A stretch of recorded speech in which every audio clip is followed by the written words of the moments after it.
Hello again, this is Alister McGrath at Oxford University, introducing another short and very informal presentation on issues in science and religion. And in this presentation I want to explore with you the question of whether the natural sciences can establish moral values. A very important question philosophically and theologically, and I would also suggest practically. Now, the 18th century philosopher David Hume, who we looked at earlier in this series of presentations, is widely credited with highlighting the difficulty in making the intellectual move from is to ought. This is the way things are, this is the way things ought to be. And Hume stressed that there's a very significant difference between descriptive statements about what is and prescriptive statements about what ought to be. Description's one thing, prescription is another. Now, I want to make it clear, Hume didn't say it was impossible to move from is to ought. He simply noted it was not straightforward. There had to be some kind of bridging principles which helped you bridge that gap. And for Hume, there seemed to be no logically valid arguments from the forms of non-moral observation, are typical of the natural sciences, to the more normative forms of moral prescription we find in ethical discussion. And for writers like Albert Einstein, who was a great admirer of David Hume, this means it's not possible to use science as a basis for morality. Now, the new atheist writer Sam Harris took a very different view in his 2010 book, The Moral Landscape.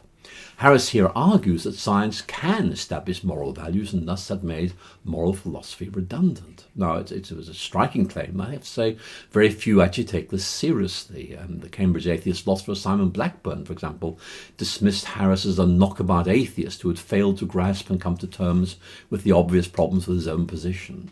I mean, the basic problem is that Harris, in effect, imports moral values from elsewhere and then presents them as if they're somehow generated by the natural sciences. Most scientists, I think, would agree with Einstein, who was very clear about the limits of the scientific method. So here's his view on this important question. I quote, "Science cannot create ends and even less instill them in human beings. Science at most can supply the means by which to attain certain ends." That seems to me, if I may say so, to be a very important point, because like Hume, Einstein believed that there were no logically valid arguments from scientific observation to moral prescription. Again, listen to Einstein and see if you agree with him. "The scientific method," he writes, "can teach us nothing beyond how facts are related to and conditioned by each other.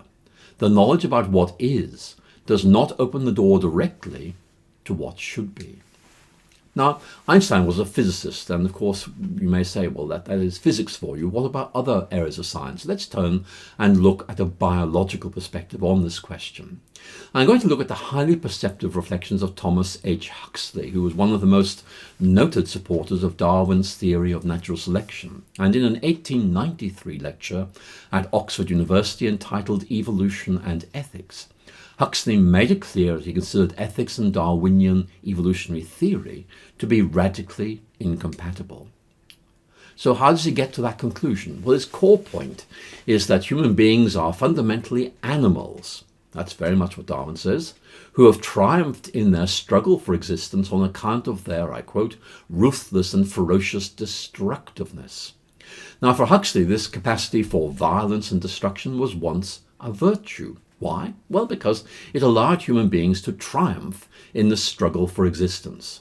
But the problem is, as Huxley points out, it's now become a vice with the emergence of social culture. In other words, the animal characteristics which allowed human beings to dominate the biological realm no longer seem to be, and I quote, "reconcilable with sound ethical principles." And you can see where Huxley is going here. The point he's making is that ethics is thus a principled resistance to precisely those animal qualities that secured human domination of the living world to begin with, and of course the Darwinian processes that underlie this. And here's the point. For Huxley, we need to conquer and subdue the natural animal instincts that linger within us. His point is that our hereditary history continues to shape our present, and although it must be resisted, it can't be eradicated. Here's what he says. "The practice of that which is ethically best, what we call goodness or virtue, involves a course of conduct which in all respects is opposed to that which leads to success in the cosmic struggle for existence." So I hope you can see the point he's trying to make. While evolution may explain the origins of ethics, it can't act as the basis of ethics. Again, let me quote from Huxley as he makes this very important point. Evolution may teach us how the good and evil tendencies of man may have come about, but in itself it is incompetent to furnish any better reason why what we call good is preferable to what we call evil than we had before. So this leads Huxley to draw the rather disturbing conclusion that if civilization and culture were to collapse, then humanity would just revert to its former violent ways. So there's a very important point there. Now, not everyone would agree with Huxley. Edward O. Wilson, for example, in 1975 published his book on sociobiology, and his argument is that, in effect, biology is able to provide us with a basis for ethics. The time has come, he said, for ethics to be removed from the hands of the philosophers and biologicized. That's a word I don't really like, biologicized. In other words, biology needs to tell us what's right. Wilson, I have to say, didn't propose an alternative ethic, but nevertheless he tried to map out some of the ways in which biology might help us to answer these questions.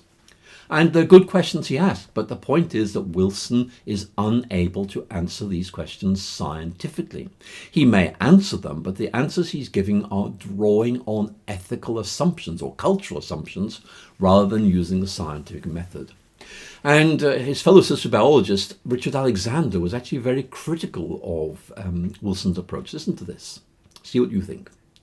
Evolutionary analysis can tell us much about our history and existing systems of laws and norms, and also about how to achieve any goals deemed desirable.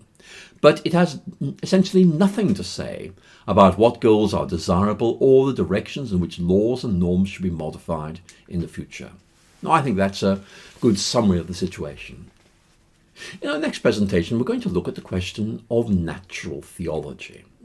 What's that, you ask? Well, it's the fascinating question of whether the natural world might point beyond itself to a transcendent reality such as God.